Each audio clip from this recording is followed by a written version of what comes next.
Blaf, numéro 4. Nous continuons notre voyage à travers, dans le monde de ces afrodescendants qui, en réalité, aiment bien le zouk le vendredi soir, aiment bien le jazz le samedi, vont dans les soirées d'ombolo, rap le week-end, mais qui, dans la semaine, ne veulent pas avoir affaire à leurs semblables.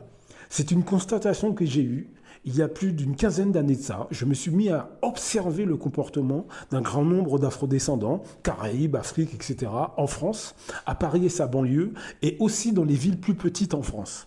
Et je me suis rendu compte que nous avons parmi nous une communauté de gens, des afrodescendants, qui, lorsqu'il faut danser et rigoler le vendredi, le samedi, ça, ils sont contents. Écouter du reggae, ça va.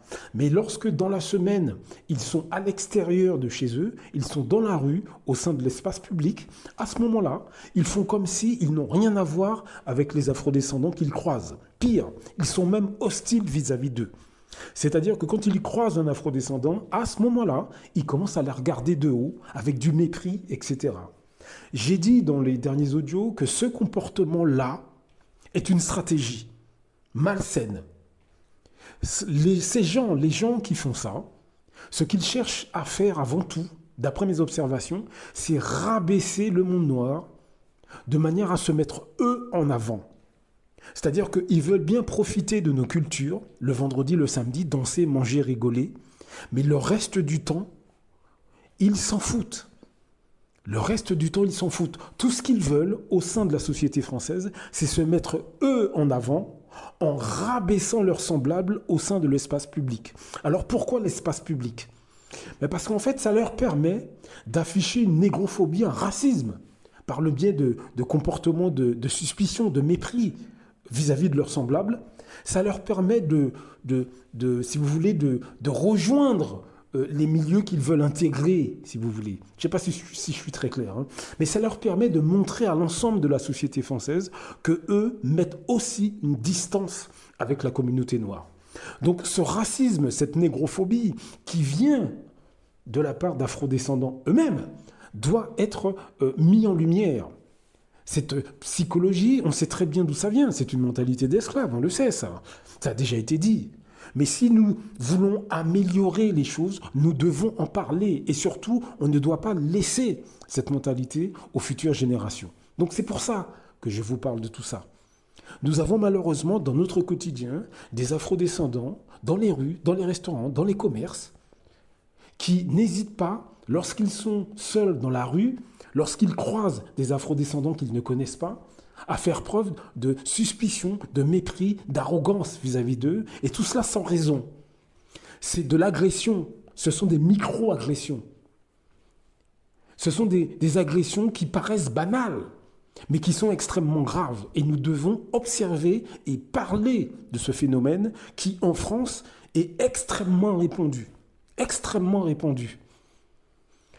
D'après mes observations, 50% des Noirs français, Caraïbes, Afrique et consorts, se comportent comme ça quand ils sont dans les rues, vis-à-vis des afrodescendants, des Noirs qu'ils ne connaissent pas. La situation est très grave. La situation est très grave. Ces personnes, en réalité, à la base, n'aiment pas leur culture, n'aiment pas leur identité et ne s'aiment pas eux-mêmes. Mais au lieu de se faire soigner, au lieu d'aller faire une thérapie, non, ils préfèrent dénigrer en public l'ensemble de leurs semblables de façon à se valoriser auprès du reste de la société française. Voilà le niveau d'estime d'eux-mêmes d'un très grand nombre de Noirs en France, mais aussi dans nos pays, Afrique comme Caraïbes. Voilà où nous en sommes aujourd'hui. Et ce comportement est complètement secret, gardé sous silence. Les gens qui se comportent comme ça sont au sein de vos familles, de vos amis, parmi vos collègues, mais ils ne vous le disent pas. Ils ne vous en parlent pas. Ils ne vont pas vous dire qu'ils ont ce genre de comportement. Nous devons en parler. Nous devons, dans toutes nos îles, nos pays du continent, en France, il faut que ce soit un débat national au sein du monde noir. Il faut que toute l'Afrique entière soit au courant de ce comportement, de mépris, de dédain. Parce que vous avez beaucoup d'Africains qui ne se rendent pas compte de ce qui se passe autour d'eux. C'est pas qu'ils sont de mauvaise foi, mais ils ne s'en rendent pas compte. Vous avez beaucoup de gens des îles qui ne se rendent pas compte que beaucoup de leurs compatriotes sont en réalité négrophobes, dédaigneux vis-à-vis de leur culture, mais qui, face à eux, font des sourires, cuisinent le mafé, poulet braisé, accra, dansent sur du zouk ou du dombolo. Donc ils ne se rendent pas compte du vrai visage de ces personnes une fois que ces personnes sont dans l'anonymat du quotidien. Une fois que ces personnes sont entourées, par exemple, d'Européens, vous avez beaucoup d'Africains, une fois qu'ils sont entourés d'Européens, ils se mettent à dénigrer l'Afrique. J'ai assisté à ce type de comportement. J'ai enquêté sur ce type de comportement pendant une quinzaine d'années. Il n'y a pas que les Africains, vous avez des Afro-Caribéens qui font ça. Des Martiniquais, des Guadeloupéens, des Guyanais, des Togolais, des Sénégalais, etc., qui, une fois qu'ils sont entourés des membres des autres races, ils se sentent à l'aise pour dénigrer leur pays et culture. C'est un problème endémique en France, mais aussi dans nos pays. Dans tous les pays qui ont été colonisés par la France, vous retrouvez cette attitude-là.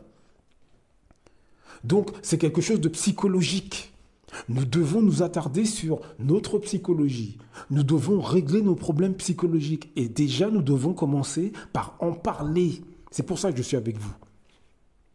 Donc voilà ce qui se passe au cœur même de nos communautés et dans nos sociétés africaines ou afro-antillaises. Voilà ce qui se passe.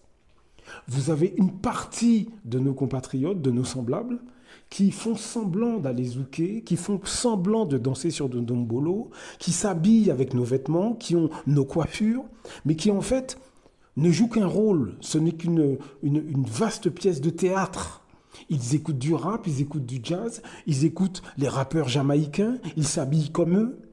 Mais à la moindre altercation avec un afrodescendant, ils veulent l'éliminer physiquement.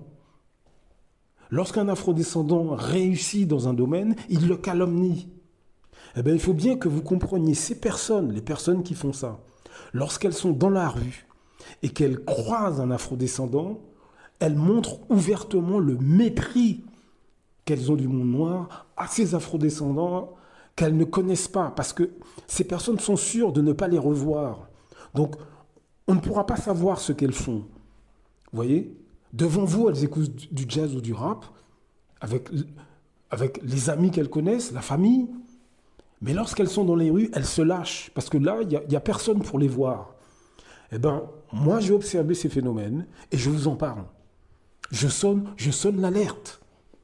Nous devons vraiment trouver quelque chose contre ces comportements-là. Et je crois que la première démarche, c'est d'en parler. C'est vraiment d'en parler. Les personnes qui se comportent comme ça, très souvent, alors comme je l'ai dit, ce qu'elles veulent, c'est montrer à l'ensemble de la société française qu'elles n'ont rien à voir avec les afrodescendants. Et puis aussi, elles pensent qu'elles seront beaucoup plus acceptées par l'ensemble de la société en faisant comme ça. Elles pensent que ça leur ouvrira un certain nombre de portes. Mais d'ailleurs, elles ont un peu raison, puisque vous avez déjà remarqué qu'en France, un afrodescendant qui méprise son identité, qui ridiculise ses semblables, est très vite promotionné. Il atterrit dans les médias, les groupes sociaux, beaucoup de groupes sociaux en France l'intègrent avec eux, les partis politiques le recrutent. Il accède très vite au plateau télé. Très très vite, hein, dès qu'un afrodescendant en France renie la négritude, renie l'africanité, renie l'Afrique, renie la Caraïbe, rabaisse complètement ses semblables, très vite, il est aimé par une partie de la société française. Et ces Noirs français qui sont dans la rue, qui eux n'ont pas accès aux médias, qui eux n'ont pas accès à certains groupes sociaux au sein de la société française, justement, eux, ils utilisent ce mépris, ce dédain des autres, de leurs semblables, dans les rues, en espérant à un moment donné être repérés, que ce soit par une blonde avec qui ils veulent coucher ou un blond, que ce soit par certains groupes dans leur quotidien qu'ils veulent intégrer. Ils espèrent qu'en montrant leur dégoût qu'ils ont de leurs semblables, le dédain qu'ils affichent quand ils croisent un de leurs semblables dans un magasin, dans la rue, en voiture, etc., en affichant ce dégoût, ils espèrent être, si vous voulez, appréciés, intégrés, acceptés dans différents milieux au sein de la société française. Donc, publiquement, dans les rues, ils dénigrent avec tout un tas de manières, de mépris, de condescendance, les femmes, et même les hommes d'ailleurs, scrutent de bas en haut un afrodescendant qu'ils ne connaissent pas, qu'ils croisent sur le trottoir. Ils les regardent comme ça de bas en haut avec un air comme ça de suspicion. D'autres, ce sera du dédain, du dégoût. Voilà aujourd'hui ce à quoi nous avons affaire sur toute l'échelle sociale. Si vous voulez, lorsque vous regardez les présidents africains qui pillent leur pays au profit des autres, lorsque vous regardez les élus dans les Caraïbes qui finalement jouent aux nègres de maison, eh ben, il faut bien comprendre que ces comportements-là, n'hésitez pas à les transposer aux Noirs des masses populaires, qui, eux, n'ont pas accès à la politique, eux, n'ont pas accès à l'argent.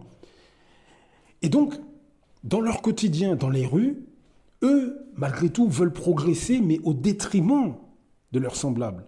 Exactement ce que font les élus ou les politiciens dans nos pays d'Afrique, ou les élus dans la Caraïbe. Mais eux n'ont pas accès, mais ils veulent aussi des bénéfices.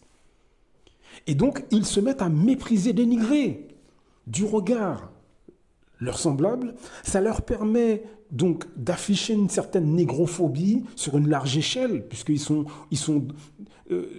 dans le quotidien, dans la rue, il y a plein de monde qui regarde. Donc ça leur permet d'afficher au monde entier leur négrophobie.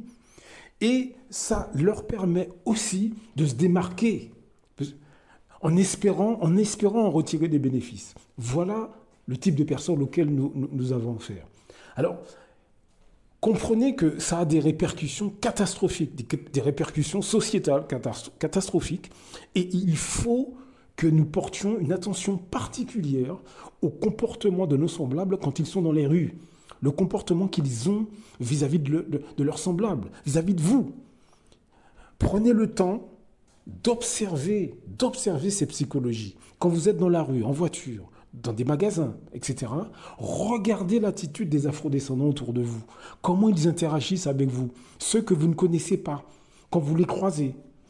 Testez, par exemple, faites semblant de chercher une rue, peu importe la ville de France, ou d'ailleurs où vous êtes, grande ou petite, faites semblant de chercher une rue et approchez-vous d'un afrodescendant. Regardez sa réaction.